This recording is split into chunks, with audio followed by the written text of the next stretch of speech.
Well, I've got spare parts from my last broken heart. Somehow more than what I had to start. Yeah, I've got spare parts.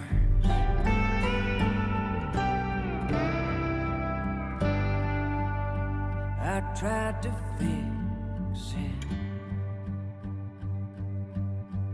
best I remembered it. I hope it runs when I fire it up, 'cause I got spare parts. So if you see something that you might need, anything you can use, what's left of it might be the perfect fit, 'cause I got spare parts.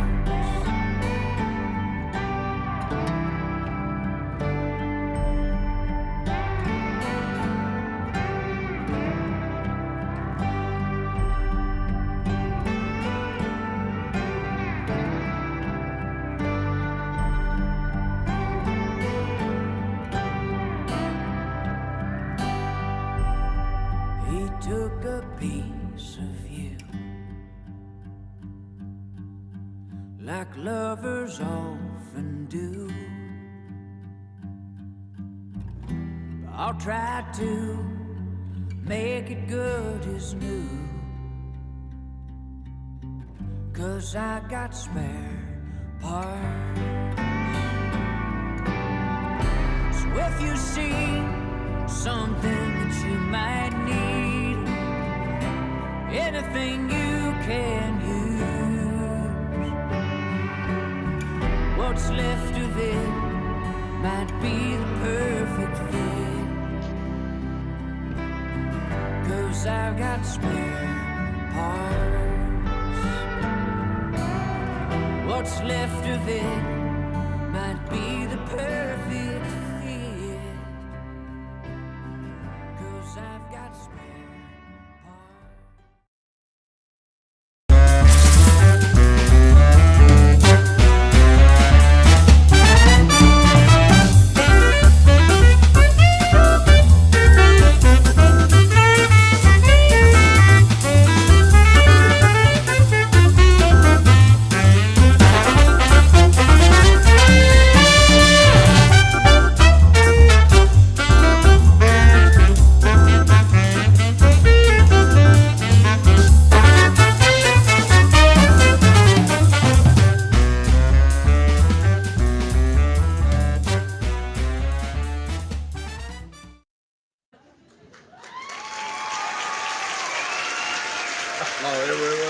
Live and in person here from Epping, New Hampshire, home of three of New Hampshire's governors, of which I can only remember one, guy by the name of Prescott. The other two continues to elude me. I had them. I swear to you folks, I had them down pat. And unfortunately, my over 50-year-old brain just went, and that was it.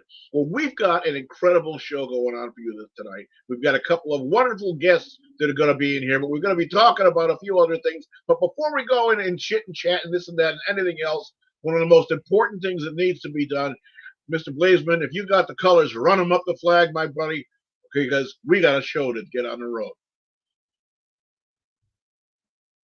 All right. Well, you know what? We're going to use the flag that's behind me over here. I pledge allegiance to the flag of the United States of America and to the republic for which it stands, one nation, under God, indivisible, with liberty and justice for all. And a wonderful flag and a wonderful reason it is, and it is justice for all of the people here in the United States, no matter what their color, no matter how they speak to, or whether or not they acknowledge the fact of a higher being. This is the blessing of America, but if you are here illegally, please, you've done it wrong. Go out. You don't belong here. It isn't fair to the other people who have done what's needed to be done to come here. Do things the right way, and you're welcome to come and join us in our bounty and in the blessings and in the American dream.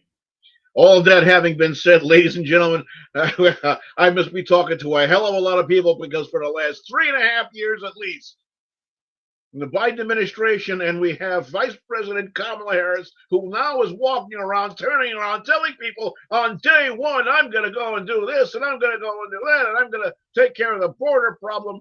Who number one is saying that, and number two is saying that former President Trump didn't do anything to mitigate the border problem, although when they fought against and shut down the building and continued construction of the wall that was stopping dead in their tracks the illegal aliens from pouring over the border, but Kamala Harris says, oh, President Trump didn't do anything, and she says she's going to start doing it from day one. Well, Kamala, you've been in office for 3.5 years.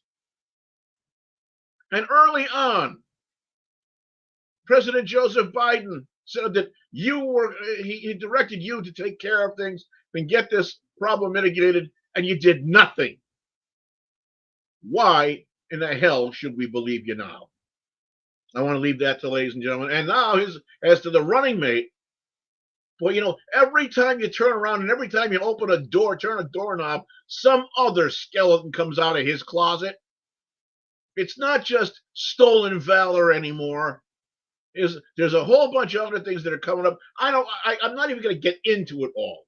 All I know is every time I turn around or I turn on some news and I watch and I hear something or I read something in a paper or on social media or whatever else, there's another reason that screams the fact we cannot trust that son of a bitch. Pardon me, you don't like my language? You know what? Tough. I'm not pulling any punches. I never have and I never will. People say I don't have a filter. Good. The only thing that needs filter is my coffee. That is our friend here, Agnes the Angry Chicken Bug, everybody. Some nice decaffeinated coffee this evening. And nothing else, by the way. All right. All of these things having been said, and now these pleasantries treated. Hello, Ann Hybrid, our dear friend from down Florida. Hello, good to see you. We got two wonderful people here that are both vying for positions here in New Hampshire, in elected positions here. We have Emily Phillips, who is vying for a position on the state Senate, and Therese Basterache. You may remember we had her a few weeks ago. She's back with us. We're going to do some discussing here. Mr. Blazeman, could you bring in Miss Emily Phillips, please? Want everybody? Emily, hello. Ladies and gentlemen, this is wonderful Emily Phillips here. Who is now Emily is in southern New Hampshire. We're actually kind of neighbors, I believe. We're in neighboring communities, not too far away from each other. Yeah, yes. Yep. And Emily, I'm going to ask you something. I have a series of questions and things we'll be talking about, but I have a very important question that I have to open up and begin with, and it's something that speaks to the heart of many people here in the state of New Hampshire. What's your favorite fair to go on this time of year? The fair? Yes. I mean, Deerfield is approaching. That's there you favorite. Go. A lot of things going on over there. Absolutely. Yes. Now they have fairs that are all over New Hampshire and so forth. They've got a wonderful fair that's all the way out in Swansea, New Hampshire. That's very, very big. But you know what? Deerfield just really takes the cake, and I'm glad you mentioned that. Okay. Now we've got also we're going to bring in Therese Basterache, this lady here, who is here, and we're glad that she's able to be here with us. But unfortunately, we're also a little saddened that she's here with us because that means the horse that is expecting to come in is not delivering yet. But is Therese there, or because I'm seeing a blank screen? I think Therese had a technical difficulty. All right, we'll get started on with things if you don't mind. Now, you have family and school-age children, correct? I sure do. And you are a part of if you will, a legacy of business people in the New Hampshire area. Why don't you tell us a little bit about that?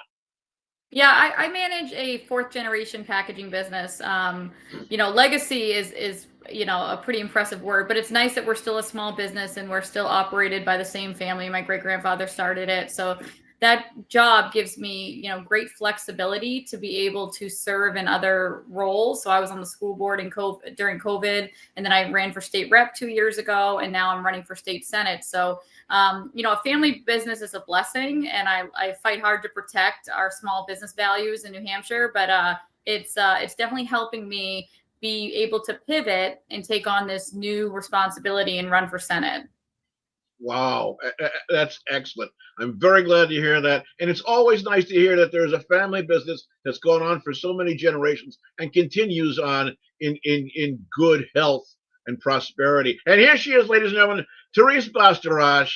How you doing, dear lady? I'm doing well. Hopefully my internet connection does a little better for you Yeah, guys, but I'm here. Thank you for yeah, having me modern again. conveniences. Now, I was just saying when we were introducing you before that it's nice that you're here, but it's also a little sad because that means that your horse is not delivering yet. You're expecting a blessed event. We're super excited. I think I'm nervous as Nelly as I would be if I was having my own baby. We finished the last of the fencing for the bigger paddock for them, so we're ready now. Have it tonight, we hope. Outstanding, outstanding. All right, Emily, I'm going to focus on some questions here for you. I'm going to, you're probably going to wonder out where these things come from, but they come again from the heart here. Uh, Highway 93 from the state line down over Massachusetts is up to the Manchester area has been fixed and reconfigured and reconfigured and reconfigured over the last 10 to 15 years over and over and over again. Route 101 through Bedford from the Bedford Safety Complex all the way down to where a dense area of commerce has seen repairs and widening and improvements and so forth. However, there are so many communities, including the one that I live in, and I believe the one that you live in, that are suffering from roads that are in absolutely terrible condition and roads and improvements that need to be made, but they're not. Apparently, for some odd reason or another, the state of New Hampshire has just left them by the wayside. What are you going to do, if anything at all, to work to see that this disparity is brought back into balance, and they codify the fact that roads out here need to be freaking fixed? Well, I've never been asked that question, so I wasn't aware that there was a problem. So you're telling me that the state of New Hampshire is not keeping up their state roads in Epping? Well, state roads and local roads as well, but the state has a hand in balancing and working with the local communities as well. And it just seems like every time we turn around, there's another project that's going on a larger state road, or else, and the smaller towns and communities are suffering because of it. I mean, I encourage people to get involved. Teresa and I both started from, just a normal citizen and saw like a wrong, and we kind of stood up and tried to take on responsibility to fix things for the sake of, our community. I always encourage people to go to their town deliberative sessions. If you have SB2, and get involved. I was on the budget committee in Fremont. It's two different entities there. There's a town spending and paving projects. I have a great road officer in Fremont who's very, very proactive and has a schedule and spends the money he needs to spend to keep our roads up. I mean, I would start locally, unless they pass the buck to the State House. I do know that they love to spend money at the State House, and they always talking about the infrastructure. I'm not aware of any misappropriation as far as my last 2 years at the State House with keeping up the roads. I know that they spend a ton of money, but I would start locally and complain, and the squeaky wheel gets the oil. Start with your road agent, start locally, and say, what is our plan to be proactive to keep our roads, traversable?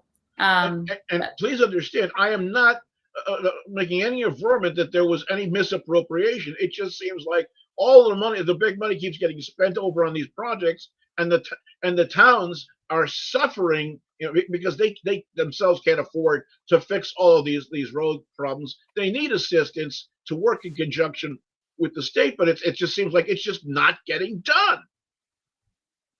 It doesn't always isn't always the best solution. Therese?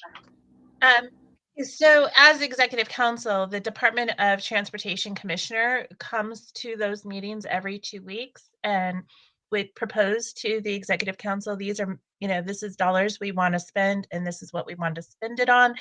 I myself have gone out to the Department of Transportation's website and they actually have studies on the traffic flow and everything else, but Emily is absolutely correct. The squeaky wheel is the one that gets the grease. So if you have a road that's absolutely atrocious and it's destroying vehicles and everything else, you want to go straight to the commissioner of the Department of Transportation and to your executive council member, because every 2 weeks that executive council member can say, hey, my constituents are talking about this frost heave on Daniels Road that has destroyed 5, struts, and my husband's a mechanic, I get it. This road needs to be repaired. It's actually a hazard and it could cause someone actually to be injured and come off the road.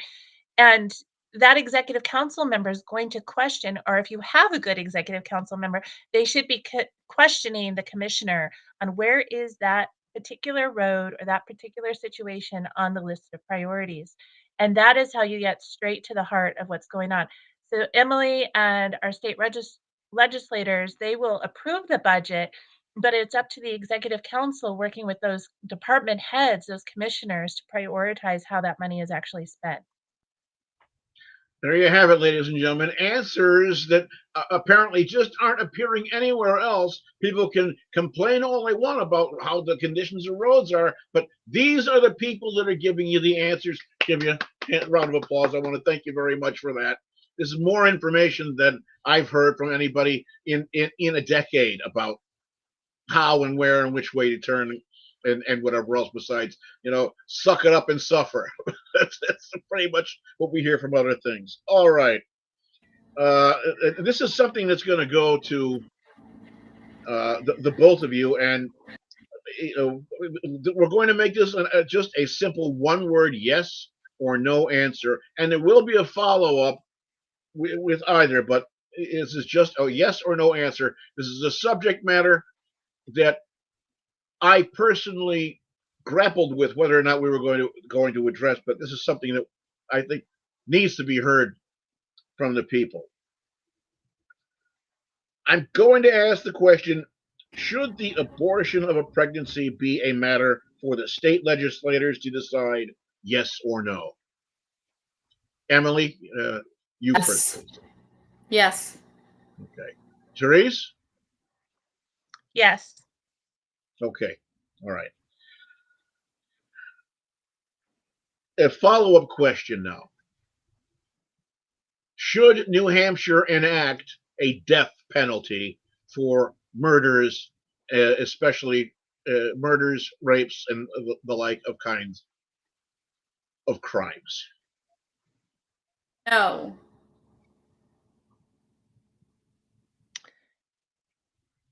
Death penalty will be outside of my sphere of influence as executive council, but I would not be opposed to a death penalty in certain situations.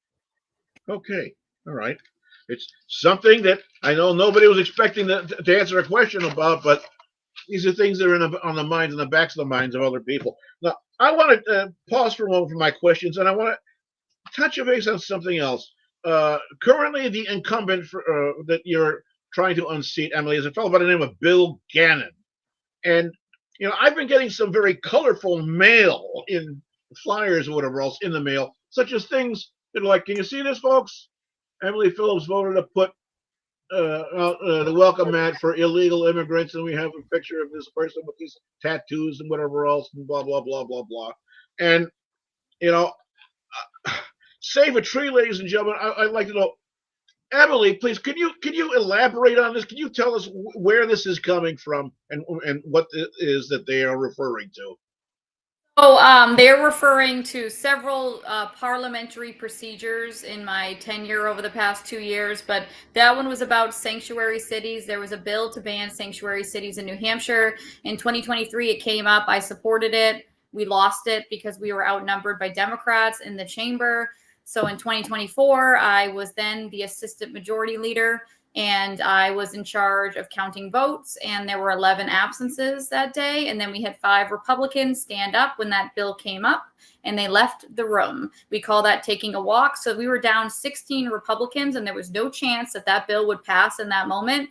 So I supported the tabling motion to hold on to the bill. Now, a tabling motion lets us put it back and then pull it back off at another time, should we have the majority to try to pass the bill.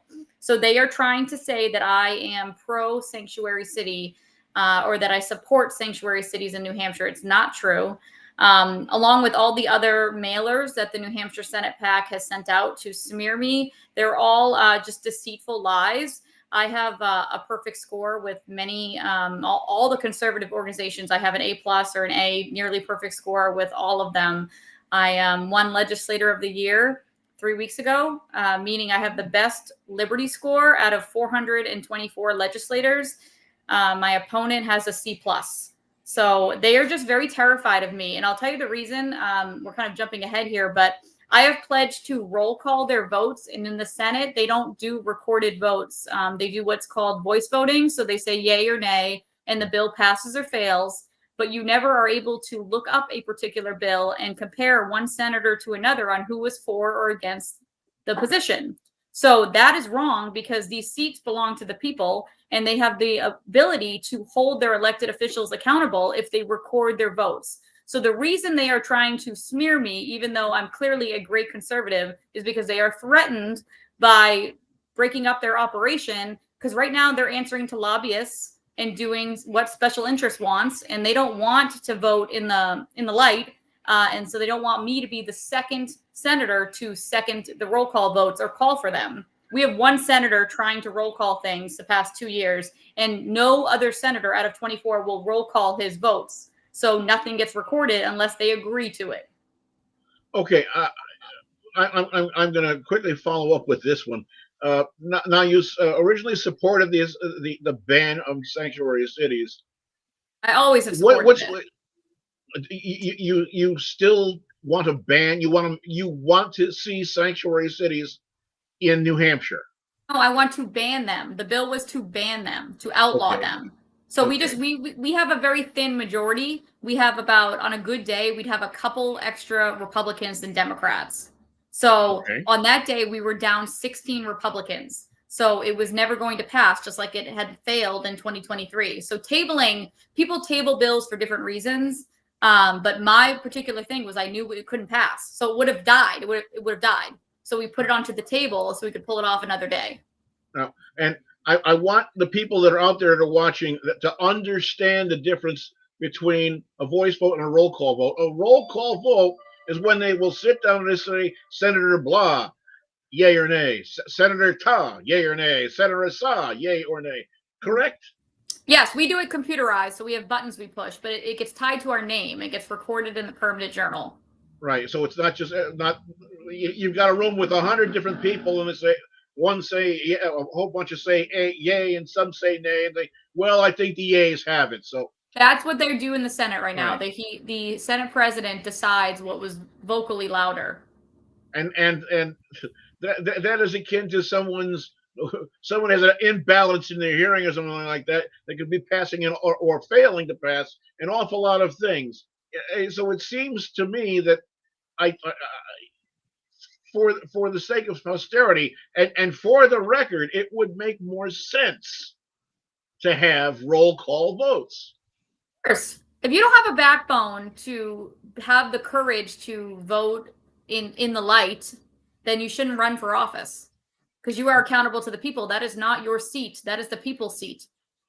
Okay.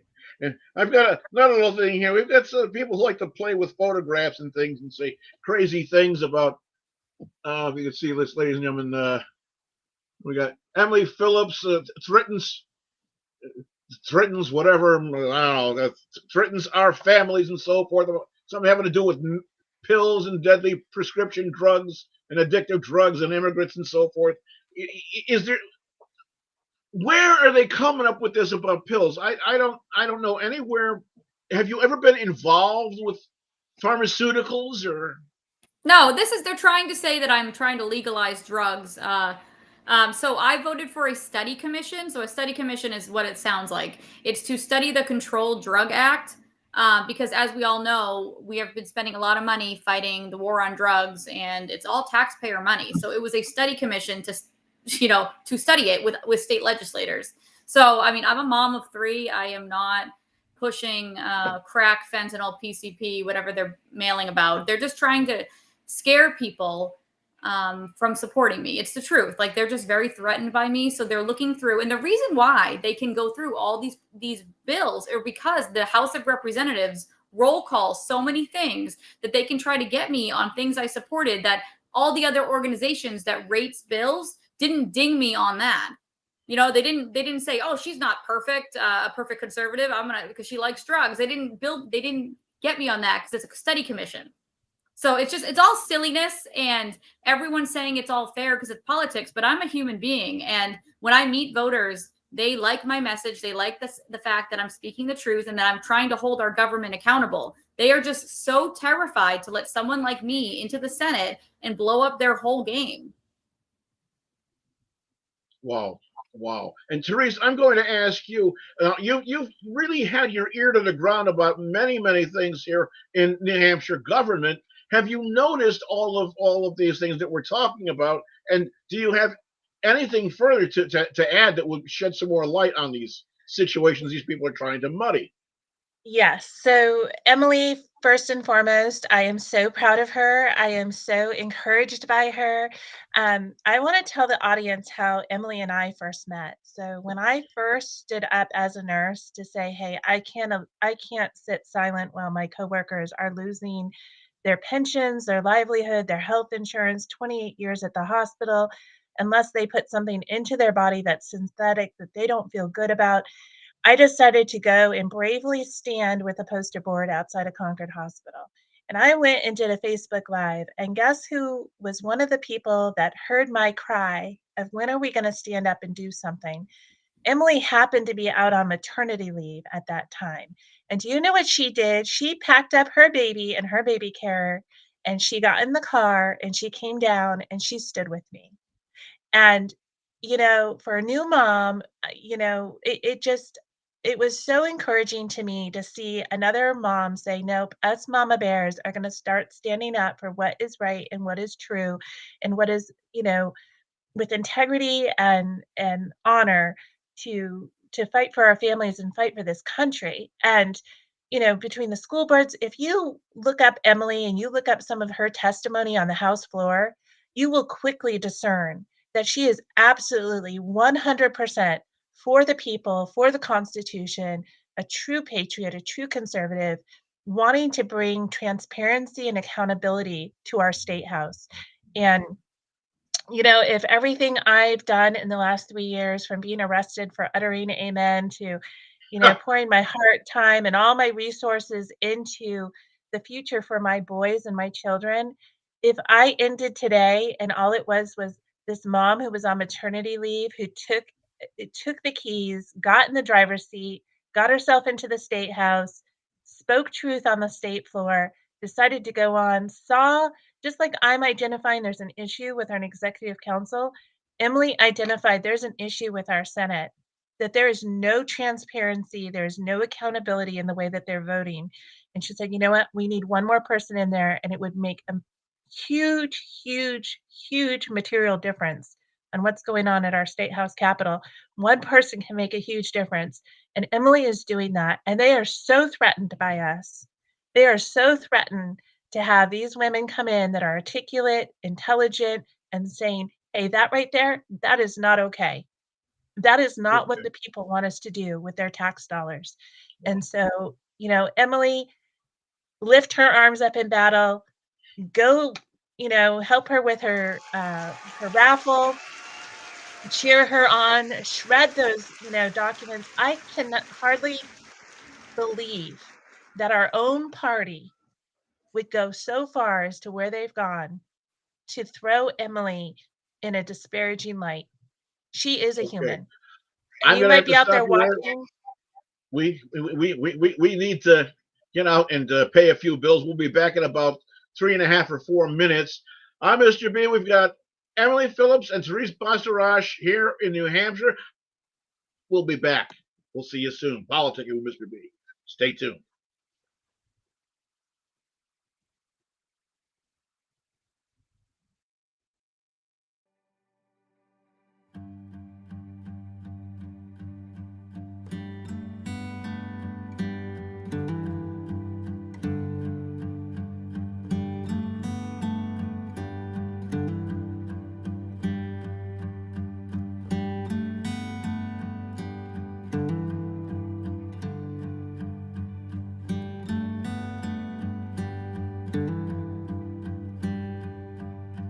Well, I've got spare parts from my last broken heart. Somehow more than what I had to start. Yeah, I've got spare parts.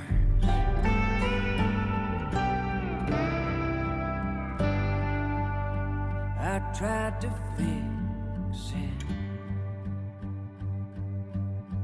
best I remembered it. I hope it runs when I fire it up, 'cause I got spare parts. So if you see something that you might need, anything you can use, what's left of it might be a perfect fit, 'cause I got spare parts.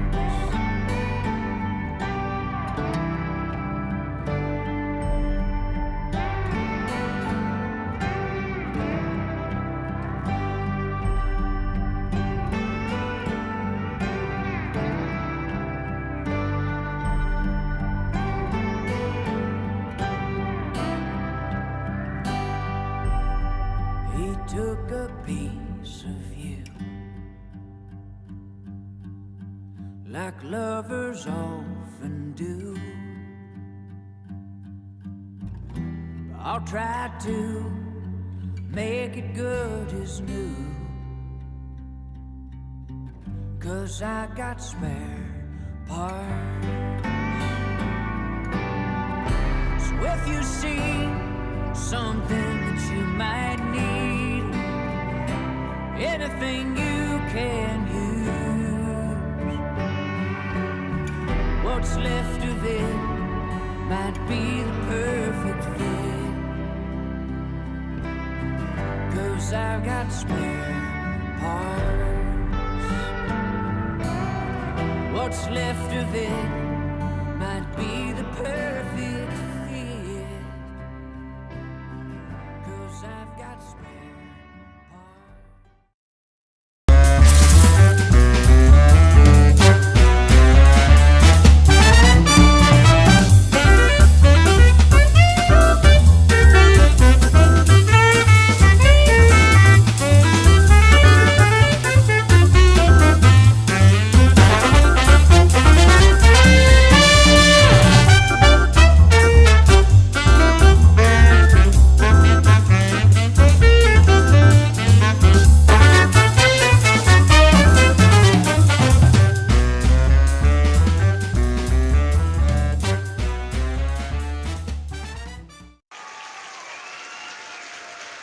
And we are back with Politicking with Mr. B. We've got Therese Basterache and Emily Phillips here that are our guests here. They are both running for elected positions here in New Hampshire, One of the positions is the state senate. The other is for the executive council. And I'll remind the viewers that an executive council is in New Hampshire. We do not have a lieutenant governor. We have the governor, and there is a council of people that when something has to get spent over, I believe, a period of about $10,000, there is an executive council that is a review board and so forth that will talk with and discuss and whatever else, and they have to make a decision whether or not the monies can be spent. And if Mr. Blazeman is there, can we bring our guests back in?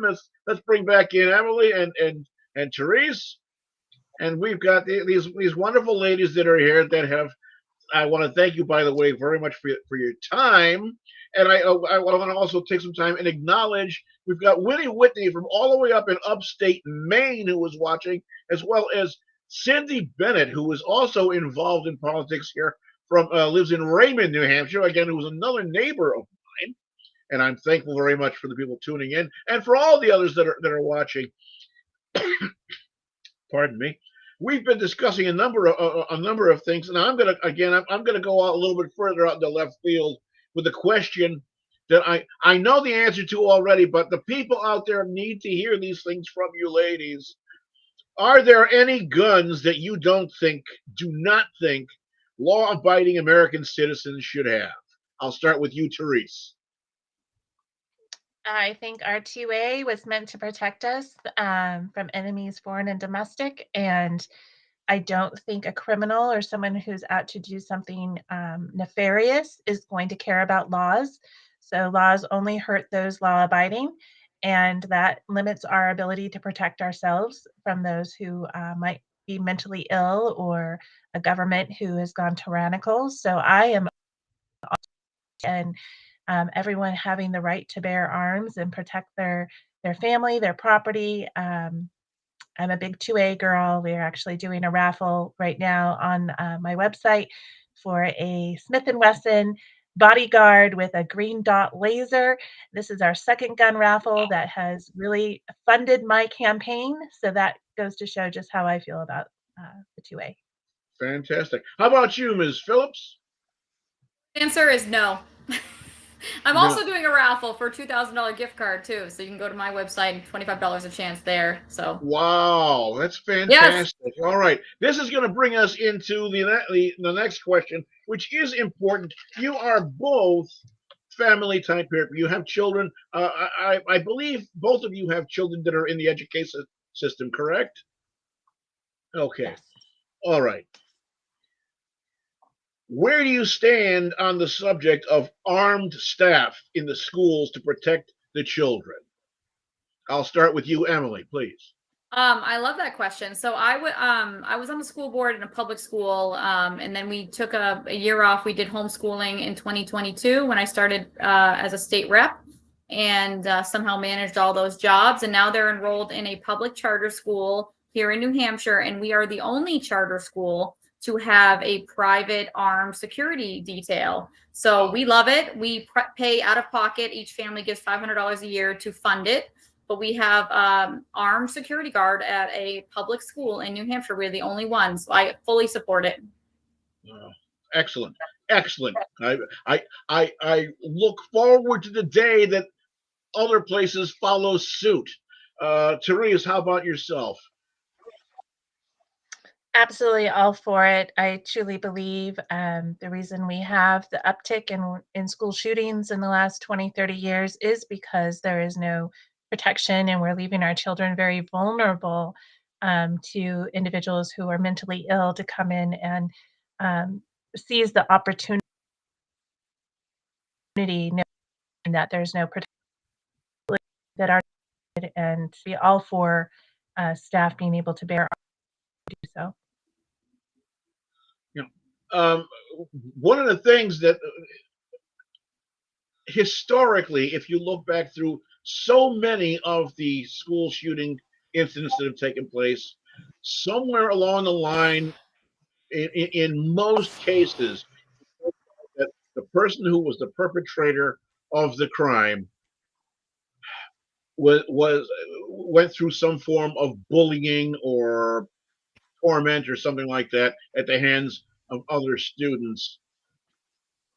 How important do you believe it is that somewhere in our education system there has to be some form of intervention that would stop this rate of bullying from happening to other students? Because apparently, whatever they're doing, if they're doing anything at all, it's not happening. What are your thoughts, Therese? So my daughter, my oldest, is 22, and it was interesting one night around the kitchen table. She said, Mom, it really was the phone. In hindsight, I wish you would have never let me have a phone because school never stopped. And they went for blood, they went for jugular, they would gang up, and it was really all through the technology and the phone and the device, where it wasn't really so much in front of the teachers and in front of, at the school. It was really all this, like, you think about it, when we went home from school, we went home to our families who loved us and nurtured us, and we took a break from the cliques and, the little crazy dramas that were going on at school. This generation doesn't get that break. It goes on and actually exasperates and is far worse. So, I think we really need to educate parents. I think we've got a lot of parents that are really just trying to survive, working 3 jobs, can't pay the mortgage, putting their kids in front of tablets. And, our children are a hot mess. I did a small stint as a school nurse at the beginning of this last school year, and you've got children putting feces on the wall, pulling all the books off the library walls, totally unregulated, running down the hall, screaming, laying on the floor, temper tantrums. Our schools are a hot mess. Our families are a hot mess. Our children are a hot mess. But you have to really go upstream to figure out what's going on here. The schools really, in my opinion, need to focus on reading, writing, and arithmetic. Let's get that basic down. Let's get it down really strong before we expect those poor teachers, to do more. Um, I feel like that's outside of their scope of practice. As a nurse, we know what those boundaries are. And if I'm not a psychotherapist, if I'm not a brain surgeon, I'm not going to go do brain surgery, right? So I think we really need to focus on what school's purpose is, but then we have to look at these real problems and we have to go upstream and try and figure out what's causing them. Ms. Phillips, please, by all means. I agree with what Therese just said. I also am very concerned about the amount of SSRIs that children are prescribed and young adults. And I think that that is a large correlation to people who choose acts of violence in those situations. We just talked about armed security guards at school, but I believe that gun-free zones kill people. I think that they're soft targets, and I think that schools attract these people who are mentally ill. So I am very concerned about the population of people on antidepressants, specifically SSRIs, and the connection there. Wow. Okay. All right. Now we're going to change it up a little bit more. We're going to run to another side of the field. More and more farm and agricultural land is being sold off and subdivided simply because taxes are just too damn high. What, if anything, would you work toward to protect from this trend continuing? Emily, please. Less. I'm sorry? I mean, we need to spend less. We have a spending problem, and that obviously contributes to high taxes. People are always coming up with these ideas for tax credits that help small groups of people, but that's not how it's supposed to work. In reality, our national debt is absurd, and it's no different at the state level. We need to cut our budget drastically. I have a big issue with our DHHS, our Department of Health and Human Services. At one point, I think it was 30% of the budget, and I believe it's 64%. Maybe Therese has a number, but of all the taxes we collect, we're spending 64% or whatever the number is on our Department of Health and Human Services, and all they do is push pharmaceutical products, and really don't even teach people how to be healthier and try to engage the community on how to live healthier lifestyles and make healthier choices. So I'd like us to spend less to help people. Our property taxes are the biggest burden for most of us. Our schools contribute to that burden. And I think that the education system as a whole needs to be rebuilt. I don't have the solution for that in this hour, but I'm very concerned with people having to leave our state because they can't pay for their housing, including their tax bills. Oh, come on now. If you can't solve this in 1 hour, I don't know if I want to. Therese, let's hear what you have to say about this situation. So first and foremost, Emily's absolutely right. DHHS is a complete runaway train, and a majority, you go to the executive council and the entire room is full of lobbyists waiting to get their hand in the cookie jar. And DHHS is always the beginning of the agenda. Once we get through DHHS's portion, the room is almost empty.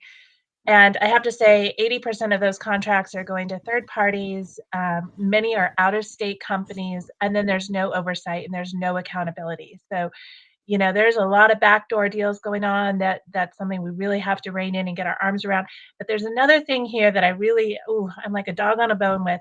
We have entities here in New Hampshire who have been given a free pass on having to pay property taxes. From my understanding, things like Dartmouth College, these big entities that have money, have lots and lots of money, and yet they don't have to pay property taxes. But heck, the single mom who's working 3 jobs sure does.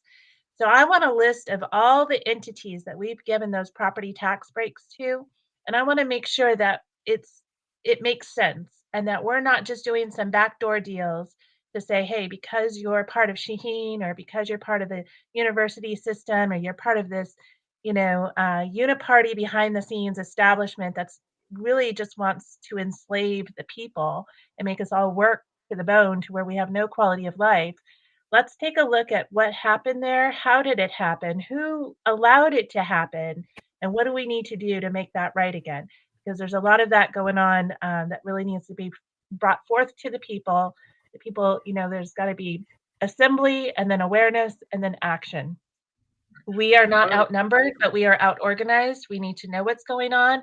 And then we need to just, get that low hanging fruit and go after it. Because if Dartmouth Hitchcock, or Dartmouth College doesn't have to pay the same property taxes or all these businesses in Bedford, how and why are we okay with that?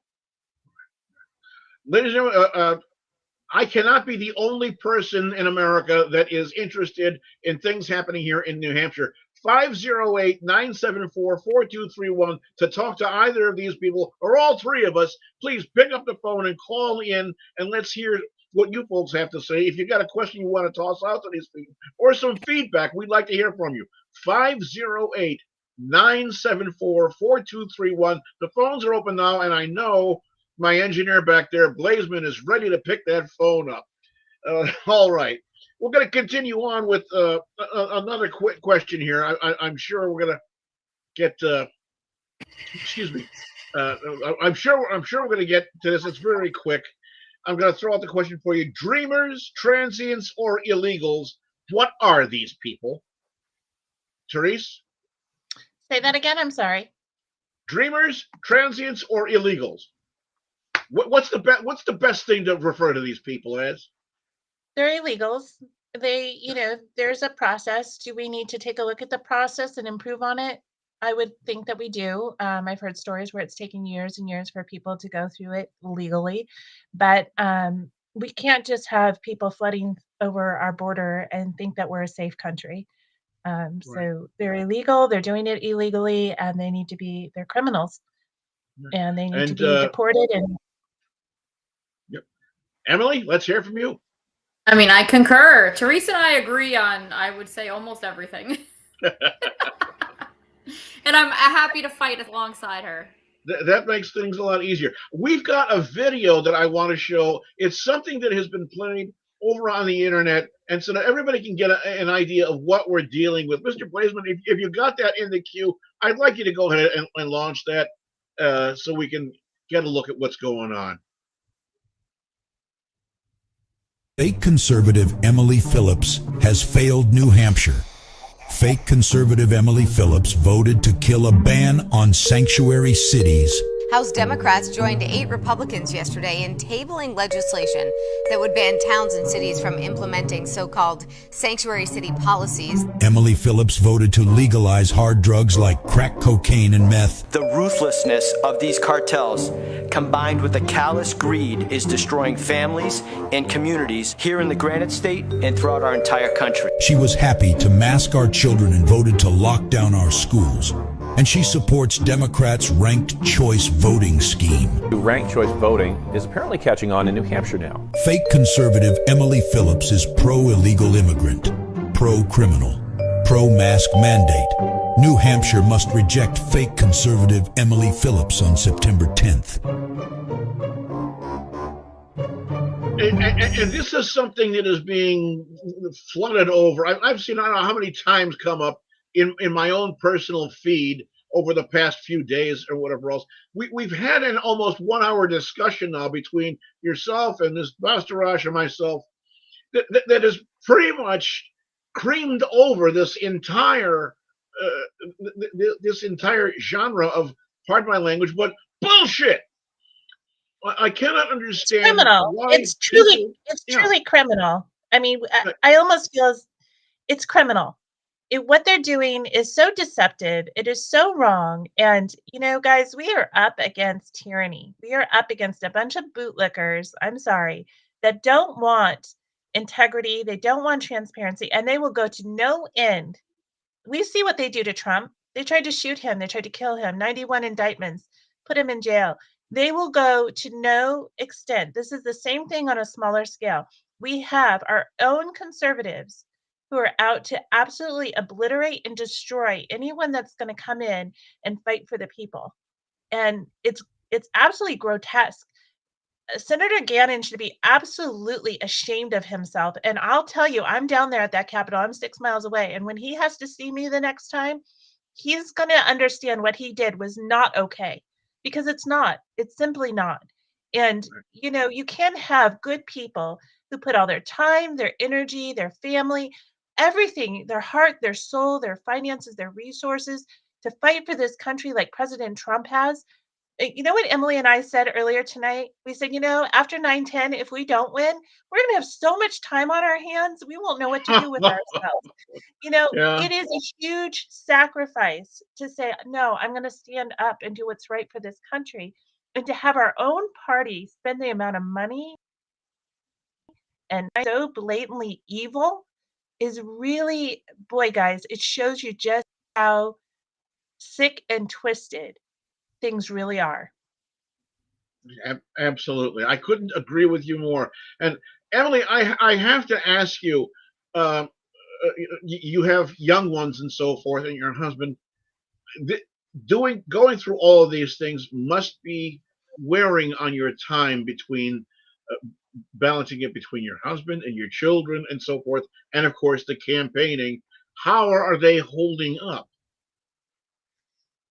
Okay, so it's disheartening because the New Hampshire Senate PAC, who's authoring all these terrible mailers, my 11-year-old has read one and then asked me terrible questions. He asked me about abortion, which I was able to side skirt, but I don't want to have to tell my son about that. So it's just, you know, they're good. They're used to mom fighting. So I was on the school board in COVID, and I was actually the only one to voting against masking kids and fighting to keep our kids' breathing holes uncovered and keep the school open. So I'm actually known in Fremont as the anti-mask lady. So the fact that they've gone this far to say that I mask children, which is absolutely not true, and they're digging through archive files of meeting minutes to try to say Emily approved this plan. Well, the plan included face coverings in August of 2020 when we were all in this hysteria. So that means that our 3, 4, and 5, and 6, 7-year-old children could wear plastic face shields to go to our pre-K to 8 school. Totally reasonable. And I love that plan because these kids are babies in a pandemic. And so they're just trying to tell everyone that I'm the opposite of who I am. And they've gone too far at this point that nobody believes it anymore. But they are lighting money on fire. This is Republican donor money that was given to the New Hampshire Senate PAC to protect us against communism or Democrats stealing our seats. So I would expect that the donor base would stop giving money to this organization because they are just fine with lighting money on fire, because if I win, that's what's just happened. And then they wonder why nobody runs for office, right? When you can just spin up a lie so deep like this. There is a point in time you would think that things, especially after what happened with former President Trump, the assassination attempt, when people would finally have just stopped all of the infighting and come together, heal the wounds, and work as one unit in the GOP, in the grand old party, the Republican Party, whatever you want to call it, the Elephant Party, whatever. You would think that these people would cast these idiotic things aside and work together so that the country can heal and can be, if you will, rebuilt from the ashes from which the phoenix had come. All right, all of these things having been said, it is coming up on the hour. We just heard my clock chime. I want to thank you both so much for taking time out of your day and away from your families to spend some time with us and help educate the public. I would welcome you all again back whenever we possibly could get you back in. I understand things get tight, especially as things start heating up, but we would like to have you both back again. In the meantime, I'm Mr. B. I thank you so much, Emily Phillips, Therese Basterache. You've been fantastic. Ladies and gentlemen, please go ahead, scan the QR code you got there if you can. If you are of a mind and you are legally able to do so, go ahead, buy some tickets for the raffle to help raise some money for them, and maybe you might be able to win a real nice piece to bring home and help protect yourself and your family with. All right. All of these things. I'm Mr. B. This has been Politicking with Mr. B. And by the way, Cindy Bennett, you're the next one I'd love to have in here for some chat time. Maybe have a really good hour with. I'll see you all again soon, everybody. Take care.